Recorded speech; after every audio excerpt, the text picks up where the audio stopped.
Bueno, pues vamos a proseguir. Si pueden cerrar puertas. Se está yendo la gente. No. Simplemente es un público muy vivo. Entra, sale, respira. Estamos en la idea de la posibilidad que ha estado presente en lo que acabamos de recoger y ahora pues un honor presentar a José Luis Sastre, quien también, porque las conversaciones se han construido así, no todas, eran unas ideas de conversación y desgraciadamente María Pagés, por una cuestión de lo vulnerables efectivamente que somos, pues ha sufrido un pequeño accidente físico y no puede estar con nosotros, pero aquí tenemos a José Luis, a quien invitaba a reflexionar o articular ese nosotros rebelde, ¿no?, diferente al que necesariamente se nos impone. Y José Luis, por quien no lo conozca, yo creo que los que somos de España, pues muchos le escuchamos, le vemos, es periodista, es escritor y entiende sobre todo el periodismo como Camus lo entendía, no como un oficio de registro, sino como ese acto de resistencia, como una forma de negarse a mirar hacia otro lado. José Luis ha construido una trayectoria en esa tensión entre la lucidez y el compromiso, es decir, la verdad y saber que la verdad incomoda. Es alguien que no solo habla de rebeldía, sino que la practica a la vez, y con él os dejo.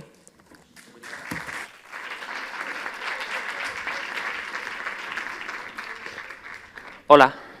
Lo primero ha sido decidir dónde me tenía que poner, porque claro, yo venía a una conversación con María y sentarme ahí solo con todos vosotros me parecía un poco raro, era como esperando a Godot y Godot no llegaba nunca. Así que, no sé, supongo que caminaré o estaré aquí o, en fin, a donde me lleve la improvisación. Muchas gracias por estar aquí, es un plaer estar a Menorca, avui. Y después de haber escuchado una conversación tan deliciosa como la que acabamos de escuchar, que deja muchas preguntas, que eso es lo que me hago yo en mi oficio, hacerme preguntas como periodista. En realidad, el lema de la charla era cómo renovar la rebeldía camusiana en el siglo XXI. Le decía a Sandra cuando me llamó que llevaba mucho tiempo queriendo venir y nunca vimos la manera de encajarlo, porque yo soy un gran lector, un apasionado lector de Camus como periodista, como dramaturgo, como ensayista y sobre todo como cronista que supo escribir la crónica de su tiempo, pero que en realidad era la crónica de nuestro tiempo. Una de las cosas que más entre asombra y asusta de leer Albert Camus es como al encontrar sus textos del año 44, cuando el mundo se acababa de asomar, todavía estaban recientes heridas, espantos de una magnitud inimaginable, fue capaz de escribir su tiempo con una lucidez templada.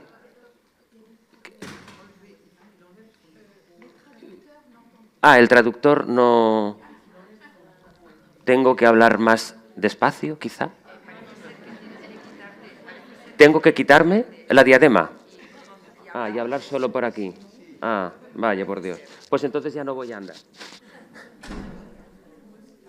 ¿Es mejor así? Vale. ¿Eran todos los traductores o solo el francés?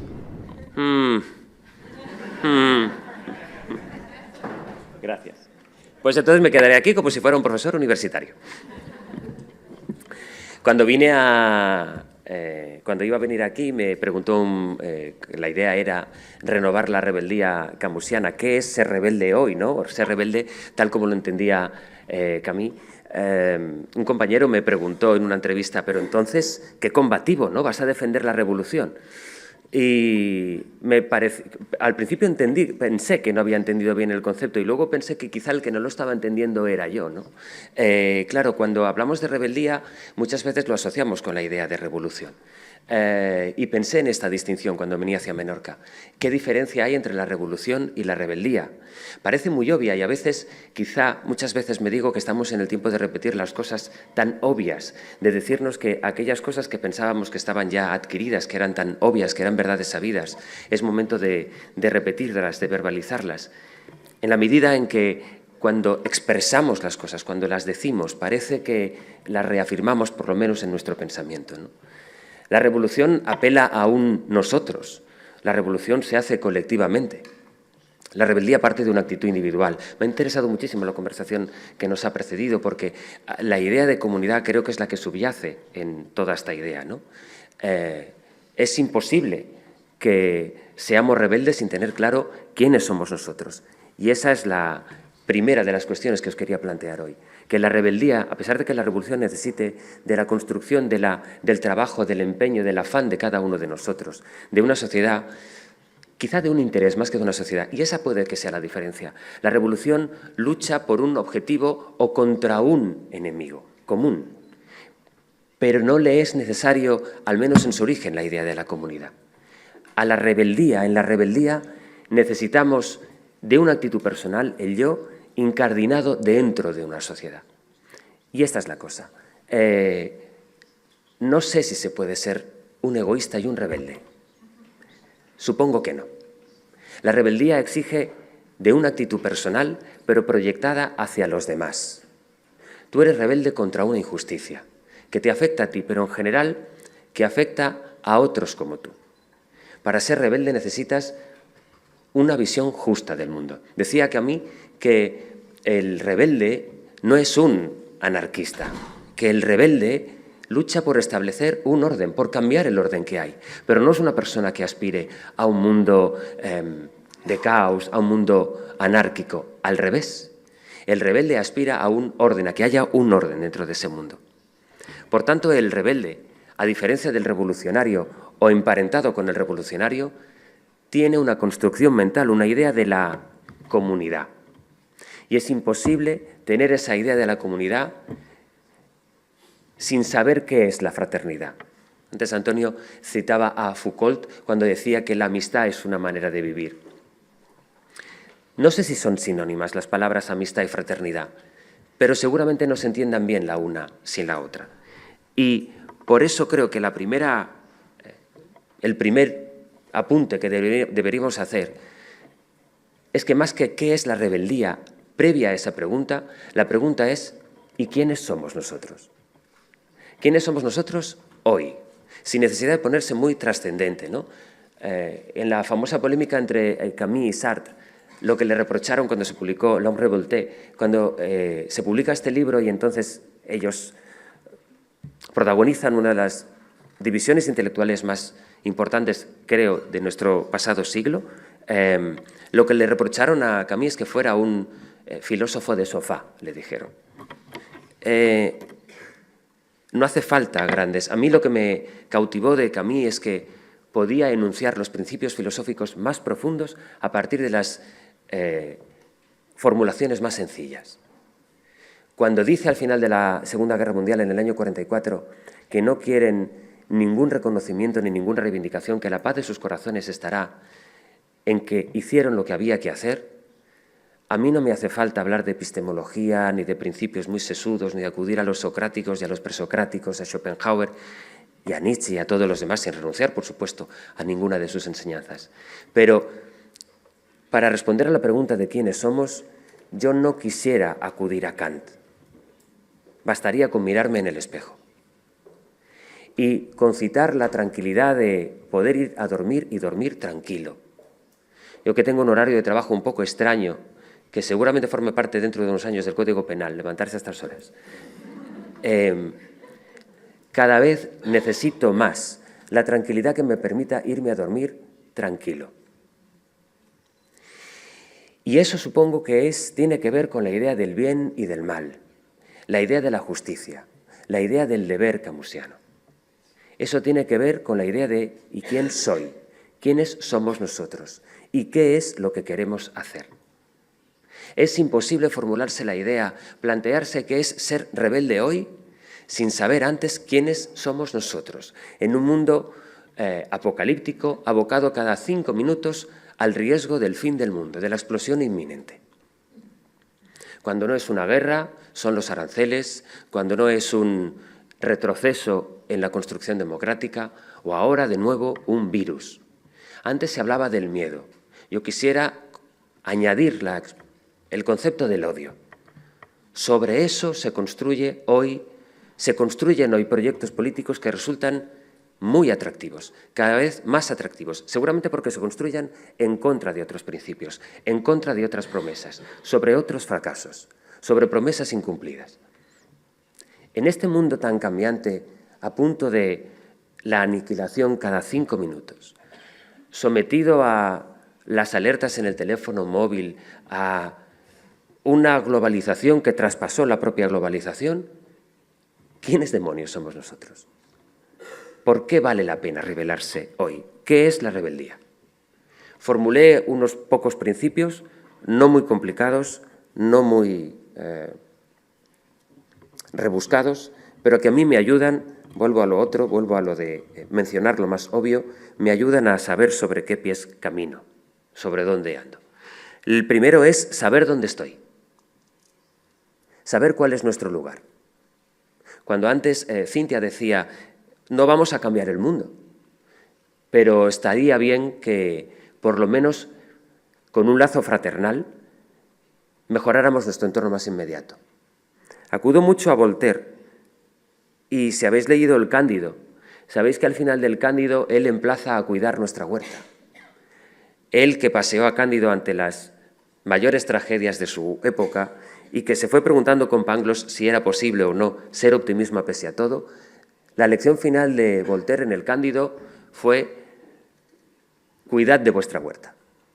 A mí me interesa cada vez más saber cuál es mi huerta y qué personas hay en ella, qué podemos hacer dentro de eso. Mantener un orden dentro de nuestro espacio más inmediato. Me parece que esa es una idea de rebeldía. Hay otras ideas de rebeldía, claro, y antes lo pensaba escuchando a quienes me han precedido. Leer un libro, parar el tiempo, ver una película larga, escuchar una canción entera en Spotify. Sí, reís, pero sabéis de lo que os estoy hablando. Tener el móvil como lo tengo yo aquí puesto, boca abajo, y no hacerme trampas, no ser capaz de mirarlo. ¿Qué nos han dado? ¿Por qué nos construimos así? ¿Por qué no podemos construirnos de otra manera? El otro día en Valencia tenía una presentación de un libro y una mujer, es de un pueblo muy pequeñito que se llama Iàtova, y yo les conté el desasosiego que tengo cada madrugada cuando llego a mi puesto de trabajo. Porque cada madrugada me enfrento a un fin del mundo, a un apocalipsis distinto. Hay un día en el que tienes que volver a situar en el mapa el estrecho de Hormuz. Otro día tienes que situar en el mapa lo que está ocurriendo en Crimea. Ahora tienes que seguir el rumbo de un barco que llegará esta próxima madrugada a Canarias.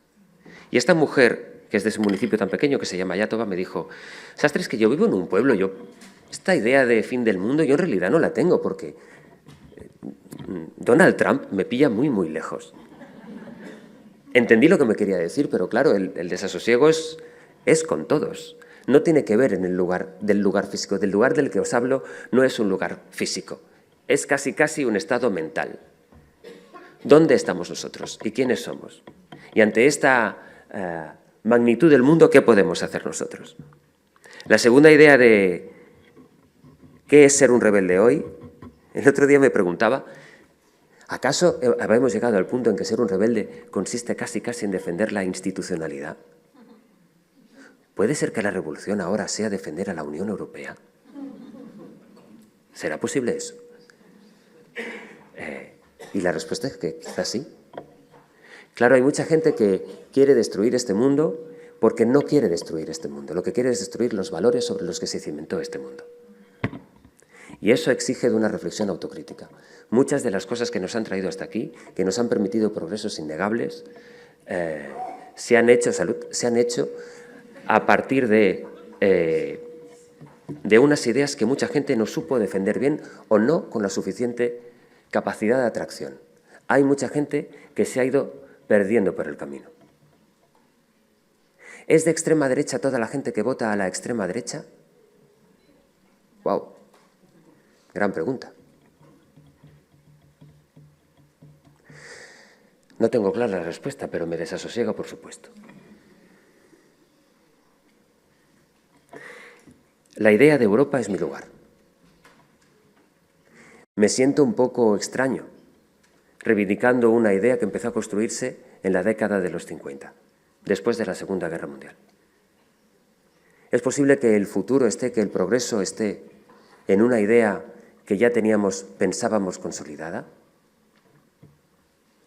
Es posible que ser un demócrata sea o empiece a ser un acto de rebeldía. ¿Estoy siendo dramático, tremendista o no? Vengo a compartir reflexiones con vosotros, preguntas que tengo, inquietudes. No esperéis ninguna respuesta porque ojalá la tuviera. Desde luego no la tengo. Lo que tengo es un estado de ánimo, un desasosiego, que me lleva a hacerme todas estas preguntas. Y quizá yo ahora bajaré, cuando baje de aquí, pensaré, en realidad no sé si les he dejado alguna idea. Lo siento, creo que no va a ser así. Tampoco quiero compartir un desasosiego, pero es que esto es lo que honestamente tengo. Me parece llegado a la conclusión de que ser un europeísta, tener claros cuáles son los valores sobre los que se construyó la comunidad europea, que es el valor de la fraternidad, es ahora mismo lo que implica ser un rebelde. Y luego tener clara la idea del deber. Hablo mucho de Camus por la idea de justicia, del deber camusiano. Esa cosa tan sencilla que antes decía de hacer lo que tenemos que hacer. Y es verdad que la historia, a generaciones que nos precedieron, puso a gente más y menos formada, gente con más y menos valores.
Muchas veces, si se van a dormir viendo el teléfono móvil, tienen una sensación más acelerada todavía de desasosiego, de desesperanza. Y sin embargo, ¿por qué miramos? ¿Por qué seguimos mirando con esa frecuencia el teléfono móvil? Hay gente que antes decía, es que el sistema, y lo sigue diciendo, ¿no? El sistema nos construye, y claro, cada vez que se dice el sistema es el capitalismo.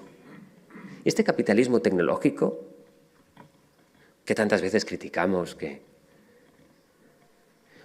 ¿Cómo ha llegado a este punto? ¿Cómo controla la voluntad? ¿Cómo puede ser que la idea de comunidad, que esa fraternidad, que ese vínculo de vecindad, que yo creo que es una palabra que deberíamos recuperar más, la vecindad en el sentido más hermoso? Esta calle aquí de San Lluís, cuando venía para acá, hay gente que se conoce, que se saluda, que va a la compra, que compra con la misma señora de los pollos, el mismo señor de la carne, el mismo supermercado. Esa idea de barrio, de cómo puede ser que que llegó el momento en que dejamos que la tecnología, que el teléfono que llevamos todos en el bolsillo, nos la arrebatara de alguna manera. He dicho que no quería ser tremendista, quizá me estoy alejando de ese propósito, pero ser rebelde es preguntarse ¿de qué manera contribuyes tú, cada uno de nosotros, a esta construcción del mundo? Y sin ser un ilusionista, sin ser un iluso, preguntarse de qué manera podemos no abstraernos de eso. Es imposible frenar la evolución de la inteligencia artificial, del teléfono móvil, sino aprovecharlo en la construcción de una idea fraternal de piel. Yo mando notas de voz a mis amigos de 10 minutos. Sé que es un espanto. Lo sé. Ellos hacen el favor de escucharme a la velocidad de por 2, por supuesto. Yo creo que sí estoy aprovechando la tecnología para construir fraternidad. De verdad lo pienso. Y pienso que hay grupos de WhatsApp. ¿Cuántas veces decimos, a ver si nos vemos, cuándo nos veremos? Y postergamos lo mejor que tiene la vida, que son las sobremesas, en una tarde en Menorca, por ejemplo, con el Mediterráneo de fondo. Eso lo postergamos a otros momentos que en realidad, desengañémonos, no llegarán nunca. Aquello de aprovechar el tiempo porque efectivamente pasa. Pero bueno, suena casi como si fuera un premio de consolación, pero a mí me vale poder enviar notas a mis amigos con notas tan largas o compartir con ellos hasta un meme con notas de voz. Quiero decir que yo no soy en absoluto un enemigo de la tecnología, estaría barriendo contra mi propio tejado. Yo soy periodista y necesito informarme, necesito llegar a la gente también a través del teléfono móvil. Digo, ¿de qué manera podemos incorporar eso antes de que eso nos incorpore a nosotros? Hay otra pregunta sobre la rebeldía. He intentado contar quiénes somos nosotros como premisa para saber qué es ser un rebelde y cuáles son los requisitos que necesitaría la rebeldía. Y llegados a este punto, la pregunta: ¿quiénes son hoy los rebeldes?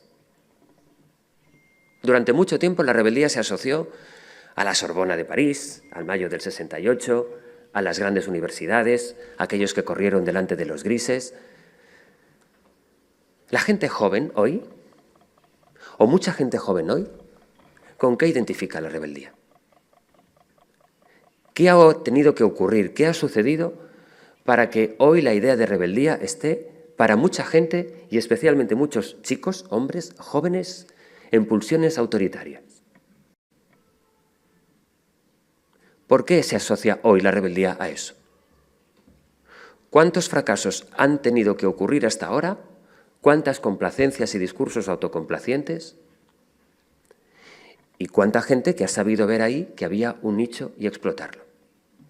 Falleció el otro día Soledad Gallego Díaz y recuperamos en la radio un fragmento en el que ella, que fue la gran cronista de la transición, advertía a los jóvenes. La primera vez que este país pudo votar, votó en masa en contra del franquismo. Aquella gente que pudo votar, aquellos jóvenes que pudieron votar por primera vez en sus vidas y que venían de conocer la realidad más cruda de la dictadura, votaron en contra del franquismo. La pregunta que subyace es, ¿por qué tanta gente joven? ¿Por qué tantos chicos jóvenes hoy relativizan el peso de la dictadura y se ven atraídos por un discurso autoritario? Muchos no. Creo que un riesgo que podemos correr mi generación y las generaciones que me preceden es pensar, etiquetar, utilizar precisamente el concepto generación como si todo el mundo pensara de la misma manera. Yo comparto valores con gente más joven y más mayor que no tienen nada que ver con una cuestión generacional. Yo estoy radicalmente en otro bando que mucha gente que nació el mismo año que yo, el año 83. Yo discuto un poco la idea generacional, pero nos sirve para establecer esta premisa. Y es verdad que la gente que en la actualidad tiene entre 18 y 24 años, no quisiera dar el porcentaje porque no lo recuerdo bien, pero en un elevado tanto por ciento, disculpadme la falta de concreción, no cree que sea tan malo una dictadura. ¿Cómo puede ser que la idea de rebeldía hoy mucha gente la asocia a eso? ¿Cómo puede ser que la idea del deber o la idea de rebeldía sea entendida de formas tan opuestas si son la misma palabra, la misma expresión? ¿Qué ha ocurrido? He dicho que venía a hacer más preguntas que respuestas, porque no tengo clara la respuesta. Sé que muchos partidos democráticos clásicos, para que nos entendamos, han tenido que fallar en muchas cosas. Hay muchas ilusiones perdidas. Y que no supieron reaccionar a tiempo. ¿Qué es hoy reaccionar a tiempo? Tampoco creo que sea justo esto que estoy haciendo ahora, de decir que generalizar. Mucha gente se dejó la piel por intentarlo. Y aún así no lo logró. Hubo mucha gente que lo hizo mal. Vino la corrupción, vino el descrédito, también los medios de comunicación. Ah, bueno, claro, por supuesto. Sí, yo no estoy apartándome de las responsabilidades. También tendremos responsabilidad nosotros en que mucha gente haya dejado de creernos. ¿Y qué se hace entonces? En mi caso no tengo más respuesta que el trabajo. Hay un canon periodístico. Volver a la... No quiero llamarlo institucionalidad porque parezco un señor muy mayor, pero no tiene que ver con la edad. Tiene que ver con la construcción de un mundo en el que sea posible que nos entendamos. No tengo respuesta ya. Sé que muchas veces acudo a la radio muy temprano y me ahoga cierta sensación de desesperanza. Hay momentos en los que creo que muchas veces me digo, no sé si vale la pena. Honestamente. Luego pienso que sí. Pienso que claro que vale la pena. Que hay que seguir explicando las cosas desde un punto de vista, desde el punto de vista que Camus nos enseñó. Vuelvo mucho a Camus, acudo mucho a él porque en muchas de sus crónicas, más allá que en sus ensayos, en sus novelas, en muchas de las crónicas está la explicación de nuestro mundo de ahora. Porque aquellos valores que los europeos supieron construir después del espanto de la Segunda Guerra Mundial son valores aún vigentes. ¿Quién podría discutir que los derechos humanos son valores vigentes? ¿Quién no podría sorprenderse de que tantos años después hiciera falta reivindicar los derechos humanos? Hiciera falta reivindicar la empatía. Y tuviéramos que andar tan perdidos o con la brújula a veces tan desnortada que tuviéramos que acudir un 9 de mayo a Menorca a preguntarnos ¿pero dónde está la idea de rebeldía? Cuando las respuestas están dadas en el pasado. No estoy convencido de que la construcción del futuro sea volver al pasado. Pero lo que no estoy dispuesto a permitir es que la construcción del futuro se haga ignorando los logros del pasado. Porque hay muchos de esos logros que están todavía por conseguir. Antes decía Antonio aquello de construir la utopía. Pues aquí estamos, otra vez, rehaciendo el edificio. Y no se me ocurre una manera mejor de expresarlo en una sola palabra, de concretarlo en una sola palabra, que yo creo que toda la sala entenderá, más que apelando a la idea de Europa. Una Europa fraterna, de piel también, sin ser idealistas, sin ser demasiado utópicos, pero sin renunciar a ese gramo de utopía que nos permita poder construir un futuro y, antes que eso, un presente en el que nos podamos entender. No quiero extenderme mucho porque luego quiero que hagamos algunas preguntas y como soy hombre de radio creo que vamos un poco justos de tiempo, pero acabo ya. Tuve la fortuna de que el primer libro de Camus que llegó a mi vida fue El hombre rebelde. Fui a una librería y lo empecé a leer. Solo la primera frase. Aquello de que es un hombre rebelde, un hombre que dice no. Solo con esa frase, muchas veces los periodistas preguntamos, ¿cuál es el libro que le ha cambiado a usted la vida? La película que más le ha gustado. Yo temo que me hagan esas preguntas en las entrevistas porque en realidad no sé si hay un libro que me haya cambiado la vida, la verdad. sé de qué películas me he levantado del cine y me he ido, pero tampoco sé cuáles son aquellas que digo, wow. Y en cambio sí sé que esa frase cambió mi manera de entender mi compromiso, mi oficio, mi manera de estar en el mundo. Porque ese no de Camus es un no que me afirmaba. Y él mismo lo dice. La rebeldía es un hombre, el hombre rebelde es un hombre que dice no. Y pensé, al prepararme esta charla, que iba a ser una charla con María, y os pido disculpas porque esto no era una conferencia y he tenido que ir hilando alguna idea con otra. Pensé que El hombre rebelde, que tengo subrayado por supuesto, era el libro fundamental para mí, para una conferencia como esta, porque Camus escribe cosas como la rebeldía nace del espectáculo de la sinrazón ante una condición injusta e incomprensible. La rebeldía es propia del hombre informado, que posee la conciencia de sus derechos. El rebelde reivindica un orden humano. O la solidaridad de los hombres se funda en el movimiento de la rebeldía, porque toda rebeldía tiene una idea de comunidad. Yo creo que la rebeldía nos surge o nos interpela cada vez que tenemos un no que nos sobrepasa. Somos rebeldes en el momento en que encontramos un punto en el que decir, basta ya, se acabó, por aquí no. La rebeldía necesita que sepamos el lugar que ocupamos, pero sobre todo, cuán ancho es ese lugar, es decir, ¿dónde está la línea roja? A partir de dónde, fuera de ahí, ya no es nuestro campo. No solo no es nuestro campo, sino que estaremos dispuestos a dar batalla contra eso. Saber dónde tenemos ese no. O sea que no estaba igual tan desencaminada la pregunta. La rebeldía está en saber a partir de qué punto empezamos nosotros la revolución. Y no hacen falta las barricadas, no hacen falta quitar los adoquines de las calles. La revolución puede ser a muy pequeña escala, tan pequeña escala como nuestra propia escala. Luego me di cuenta, cuando esta mañana Sandra me ha dicho, María no va a poder venir. Y lo primero que le he dicho fue, ¿tú crees que habrá algún ejemplar de Bodas y el verano que yo pueda tener a mano? Porque me di cuenta que me estaba equivocando de libro. Creo que lo mejor de Camus no solo está en sus obras de teatro, no solo está en sus ensayos, no está ni siquiera en sus crónicas. Lo mejor de Camus está en su espíritu mediterráneo, en la evocación de la luz del sol que cae a plomo, en la infancia en Argel, en Omán. Creo que lo mejor de Camus está en Bodas en Tipasa, sus primeros textos. Creo que la enseñanza moral de Camus, que luego desarrolló en textos maravillosos e imprescindibles, estaba ya en sus primeros textos y sobre todo en aquel Bodas en Tipasa.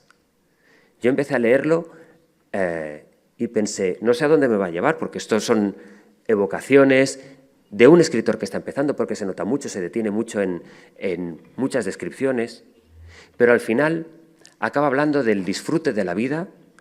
Dice, no hay vergüenza en ser feliz, pero hoy el imbécil es rey, y llamo imbécil al que teme gozar. Y habla en ese texto tan pequeñito de lo que él dice que ha entendido lo que es la gloria. El deber de ser felices. Yo no quisiera acabar esta intervención con un alegato, después de todo lo que he dicho, tan iluso, ignorante o ajeno a la realidad del mundo. Llevaré hablando unos 20 minutos. Mi pulsión será girar el teléfono y empezar a ver las alertas. Y lo que ha ocurrido en Israel, lo que ha ocurrido con el barco, lo último que ya ha podido decir Donald Trump. Yo no quiero ser un ignorante. Yo quiero estar informado de lo que ocurre en el mundo. Yo tengo miedo, claro. Y escucho las voces que odian, ¿cómo no escucharla? Gritan mucho. Pero yo no estoy dispuesto a renunciar a la alegría. Yo creo que una de las cosas que explica el mundo hoy, la construcción del mundo público hoy, es que quieren arrebatar la ilusión. La construcción del debate político, que no es lo mismo que el discurso partidista, pero que va tantas veces asociado, se basa en discursos que niegan la ilusión, que discuten la alegría. Hay mucha gente que está enfadada. La política hoy se hace a partir de enfados. Ya no hablo de Rosa Díez, que construyó un partido a partir de los enfados, pero esto es otra historia. Lo que quiero decir es que creo que la alegría es revolucionaria y es la condición sine qua non para la rebeldía hoy. Sin dejar de mirar el mundo, sin negarse a escuchar a los demás, sin renunciar ni por un segundo a ponerse en la piel de la dignidad de personas que están sufriendo, como por ejemplo han sufrido un genocidio en Gaza, sufriendo, tratando de ponerse en la piel de quienes sufren tanto, siendo conscientes de que nunca podremos llegar a imaginar siquiera el grado de sufrimiento de personas que no tienen casa, que son obligadas a salir, a escapar de ellas, que son evacuadas a territorios llamados seguros y que luego son bombardeados 1, 2 y 3 veces. Sin dejar de mirar, sin renunciar a mirar el mundo, preocupados por nuestra huerta, pero más que eso, y a pesar de todo eso, sin renunciar a la alegría, porque creo que hoy, ahora mismo, la rebeldía necesita de nuestra alegría. Muchas gracias.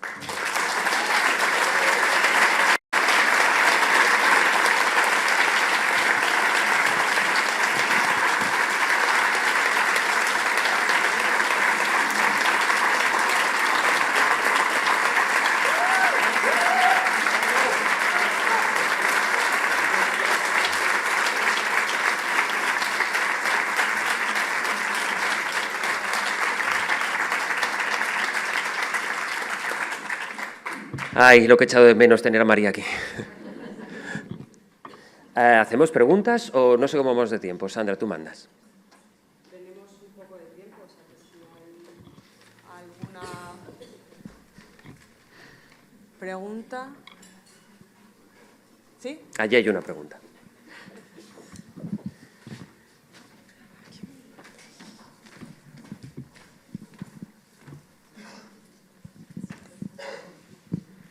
Hola, muchísimas gracias. Gracias a ti. Y, a ver, es una pregunta... ¿Cómo te llamas, perdona? Eva. Hola, Eva. Hola, soy profe en un instituto y creo que el público que quizá falta un poquito aquí hoy y al que todos deberíamos de tener muy en cuenta es a esta gente joven que, como has terminado, gracias, diciendo, lo que tiene es alegría. Y muchos de ellos necesitan de nosotros, de vosotros como medios de comunicación, para que habláis muy claro de datos y de verdades, porque ese no que es rebeldía ahora mismo tiene una dualidad muy grande entre lo que es falso y lo que está inventado, y ellos no lo saben, los jóvenes. Entonces, desde esa alegría creo que nos falta la comunicación como imprescindible para poder avanzar, y que es lo que estamos haciendo aquí. Entonces, bueno, no sé qué consejos, orientaciones nos podéis dar a la sociedad como medios de comunicación, que sois los expertos, en poder... Ojalá serlo, los expertos. Bueno, es lo que habéis elegido. Lo que nos ha tocado, sí, sí. Sí, yo estoy en un aula con unos cuantos y tengo que llegar a ellos y tengo que darles instrucciones de cómo pues seguir hablando, porque es que ya no se hablan, ya son unos y otros, y de verdad que es muy triste. De lo que había antes en las aulas, no en todas, y no queremos hacer escenarios horribles, pero es verdad que cada vez es más la incomunicación que el juego y el acercamiento. Entonces, no sé. Mira, algunas reflexiones, no sé si tengo respuestas, pero alguna reflexión a partir de lo que tú planteas, Eva. Cuando yo decía que tengo una sensación de desesperanza, de que me pregunto si vale la pena mi trabajo, me lo pregunto porque yo tengo la sensación de que con el dato no vale.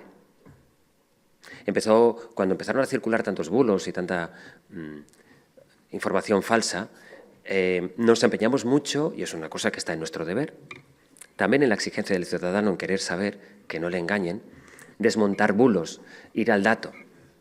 Hay mucha gente que ha decidido ya no creer.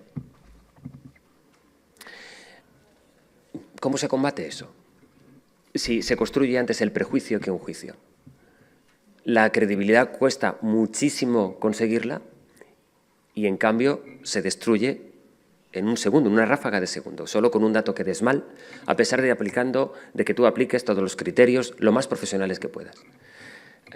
¿Cómo lo hacemos, no?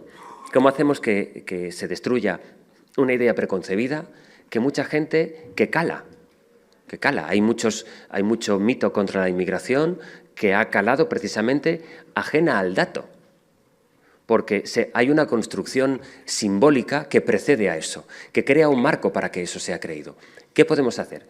Una es no renunciar a nuestra obligación de dar el dato. Lo que pasa es que muchas veces lo das y nada cambia. Y entonces, a veces he pensado que lo que hay que hacer es cambiar la narrativa. Se ven muchos reels de Instagram, se ven muchas series de Netflix, es decir, no sé si a partir de contar historias particulares, historias concretas de gente con la que puedan empatizar, quizá a través de ese mecanismo, cambiando la narrativa de lo que tú quieres contar, te escuchen de otra manera. Para que puedan ponerse en la piel, yo creo que no hemos perdido la humanidad ni la empatía, para que puedan ponerse en la piel de quienes sufren, más allá de su raza, más allá de su origen, más allá de su condición. Quizá esa sea una manera, pero ni siquiera eso lo tengo claro. Gracias. No local, no. Gracias, pero no.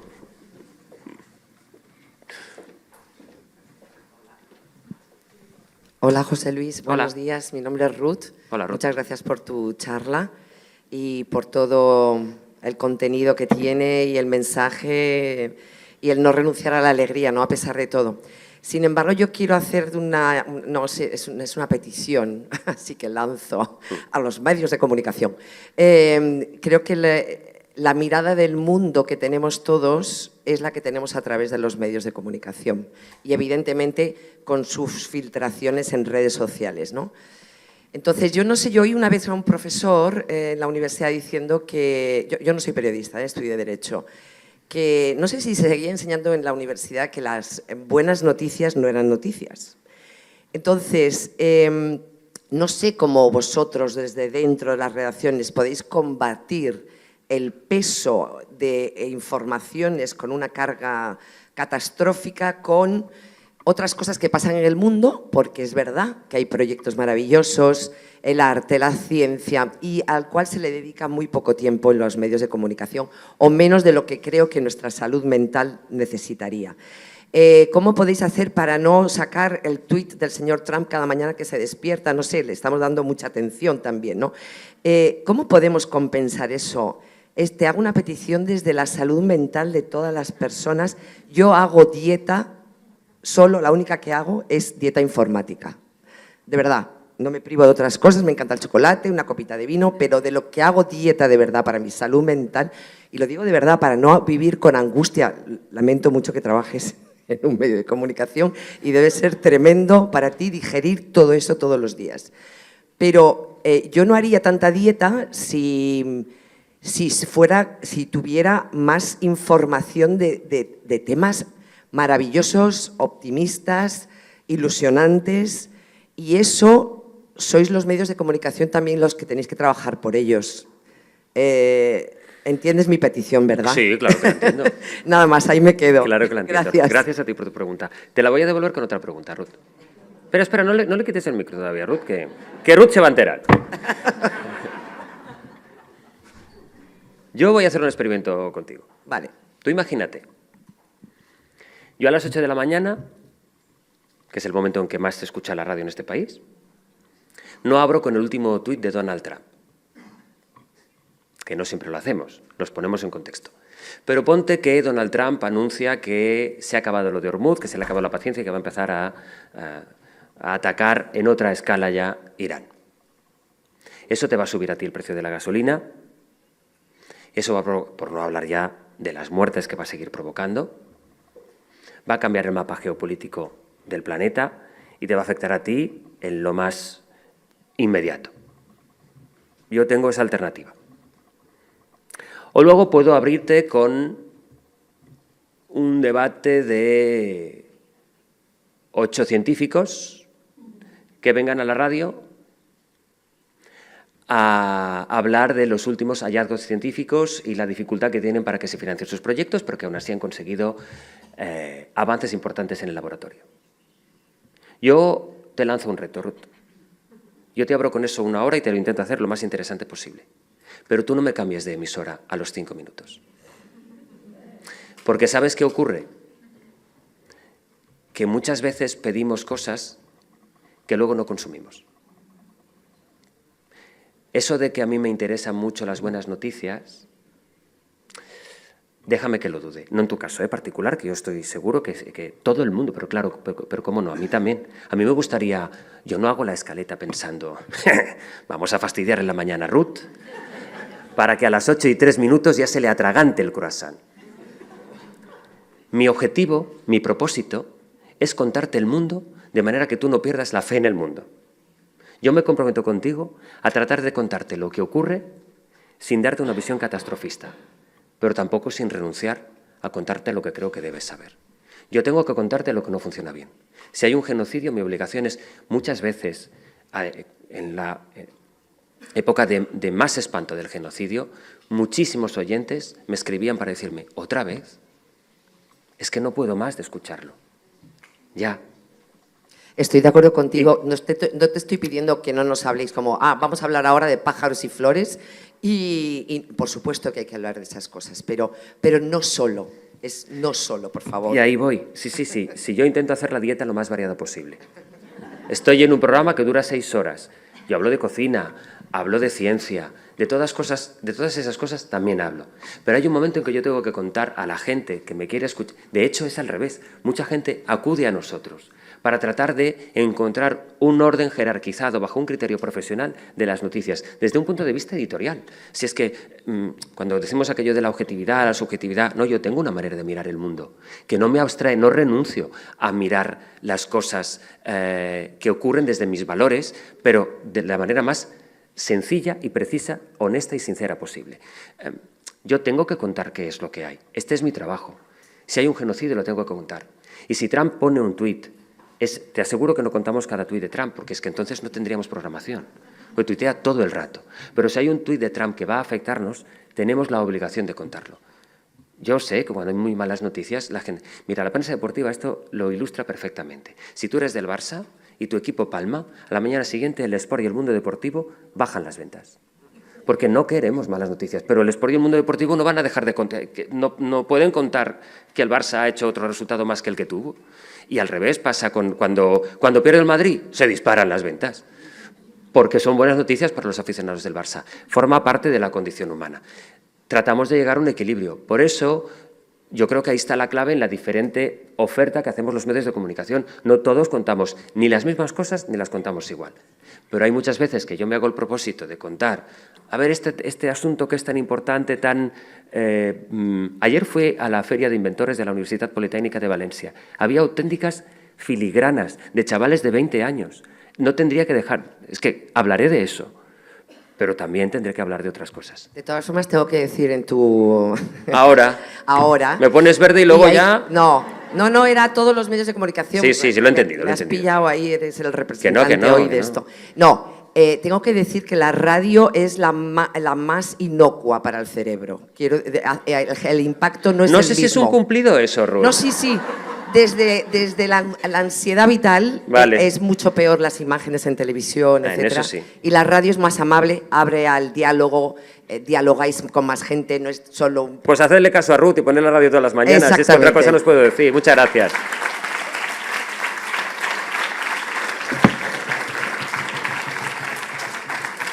Vamos a cerrar. No, sí, creo que para ir bien con tiempo, si no... Karim, ¿querías hacer una pregunta rápida? Muy rápida, Vale, dale. porque además le quedan 2 minutos para responderla, ¿no? Hola, José Luis, soy Karim. Hola, Karim. Tenía una pregunta con respecto a lo que has dicho sobre los jóvenes y su, digamos, desilusión con respecto a algunos partidos, la propia reivindicación que haces de las instituciones.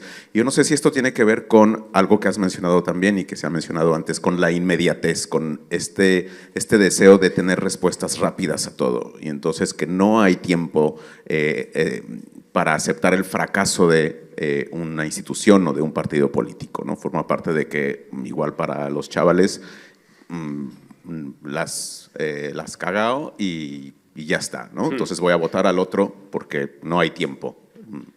Tenías esos segundos nada más para demostrar tu capacidad de gobierno o demás. No sé si eso tiene que ver. Y otra cosa, a ver cómo haces para responder a esto, la ilusión. Has hablado de la ilusión y de la alegría. Entonces, en algunas partes del mundo, la ilusión es Make America Great Again. Claro. ¿Vale? Que para otros es como totalmente descabellado, pero para ellos eso es la ilusión y eso les da alegría. Por eso digo que la idea de rebeldía, para mucha gente la rebeldía asociada a esa ilusión está en esos proyectos, porque, y esto entronca con tu primera pregunta, ellos se sienten defraudados o creen que el sistema hasta ahora no les ha podido dar, no les ha dado de hecho respuestas a su... Este es un país que funciona bien en términos macroeconómicos, en términos generales, pero tiene una gran crisis que afecta sobre todo a las generaciones más jóvenes, que es la vivienda. Y luego hay unos discursos que calan mucho y muy rápido, que es el discurso contra la inmigración, por ejemplo, la identificación de un enemigo común. Es decir, es una ilusión construida en base a la negación del otro o al construir enemigos en otras comunidades. Lo que incluso que trata de instalar una idea peligrosa según al punto al que llegue de la pureza en cierta comunidad, en la comunidad. Y eso es, creo que es preocupante que ocurra hoy en día.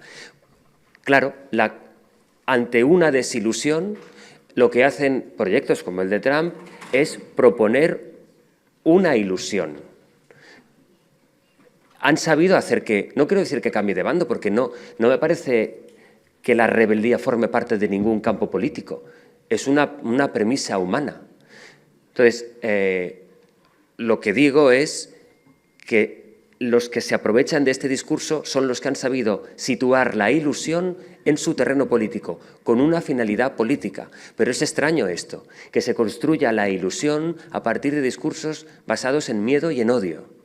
Pero eso forma parte del mundo en el que estamos. La política hoy en día no se entiende ya, o yo por lo menos la analizo mejor con una novela o con una obra de Shakespeare antes que con un tratado político o con un tratado de Foucault, porque está en las emociones, no quiero decir más primarias, pero sí las emociones más humanas. Y sobre eso se construye la política ahora. Por tanto, se capta o no quiero decir capta, se convence, se atrae a la gente joven a partir del relato emocional, que es lo que ha hecho. Por eso somos, en respuesta a lo que me preguntaba Eva, por eso somos un poco más ajenos o más impermeables al dato, porque ya todo es un discurso emocional. Y a partir de ahí no solo se engancha a muchas generaciones jóvenes, sino que se desengancha a mucha gente desengañada de un sistema que no le ha traído a una aspiración que ellos tenían. Y en cuanto a la inmediatez, no sé si porque no se puede decir que hayan tenido poco tiempo aquellos que han estado gobernando hasta ahora. Sí te diré que es la inmediatez la que permite que se construyan o que se difundan y circulen tanto y de manera tan rápida los bulos. Construir un bulo cuando ha habido casos, hace un par de veranos, hubo un asesinato terrible de un menor en un municipio del interior de España, y tuvo que salir luego su familia a decir que no habían sido inmigrantes los que tenían nada que ver y demás. No sé si recordáis la historia. Tuvo que salir a desmentirlo porque en el minuto 1 ya circuló el bulo. Eso sí que es inmediatez. Cuando ocurre una tragedia, necesitamos respuestas al momento. Y el periodismo bien hecho, incluso la búsqueda de la verdad, sin quererme yo ahora poner pretencioso, exige tiempo.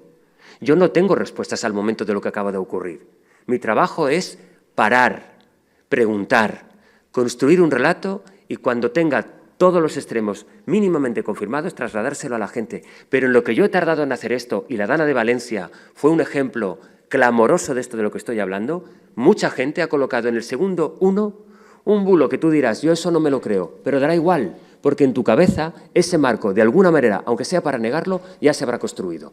Y eso es el aprovechamiento de la inmediatez.